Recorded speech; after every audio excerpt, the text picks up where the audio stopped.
आज्ञा आज्ञा मद पीकि असामाजिक भाषा खाली आम घर पाखे सभ्य भाषा गाड़ी दूसरी आज्ञा कहलाठू प्रतिवाद कलाठू से आमको मारिया उठुंट काली भी बाडेले आमको मत। जाजपुर जिला बड़चणा थाना अंतर्गत अरगपुर पंचायत सुरखादेईपुर ग्रामर सुरेन्द्र सामल मद पी निशाशक्त अवस्था कौन से कारण न थाई गाँ मंदिर निकट को आसी प्रतिदिन असभ्य भाषा प्रयोग करिथांती।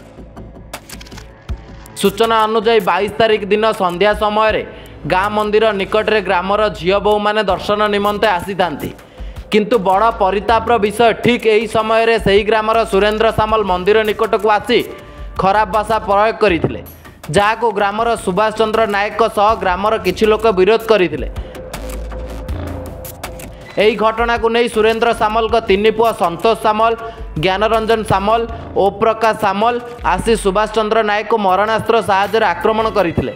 ग्रामर लोके माने संगे संगे सुभाष चंद्र नायक को नहीं बड़चणा गोष्ठी स्वास्थ्य केन्द्र में भर्ती करिथिबा जणा पड़िछि एवं ए विषय रे ग्रामवासी मानक तरफ बड़चणा थाना अभियोग होइतिबा मध्य जणा पड़िछि।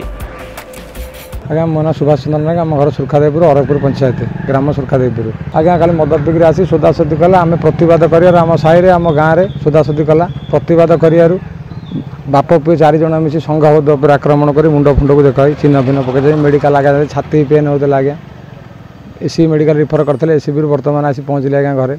आज्ञा आज्ञा मद पीकि असामाजिक भाषा खाली आम घर पाखे सभ्य भाषा गाड़ी दूसरी आज्ञा कहलाठू प्रतिवाद कलाठू से आमको मारिया उठुंट काली भी बाडेले आमको मत।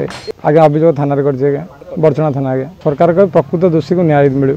आज्ञा पूरा मुंड फुंड पिटी पिटी खंडिया कान खंडिया आज्ञा बाप पे 4 जन आज्ञा सुरेन्द्र कुमार सामल, मानस सामल, संतोष सामल बाबा सान भाईर पुओ ना ओम प्रकाश सामल आज्ञा काली आईला आज्ञा हम देखनी मु मेडिकल थी आज्ञा मुझे जानी सरकार को गुहारि करुच्ची दोषी को आज्ञा दंड मिलू।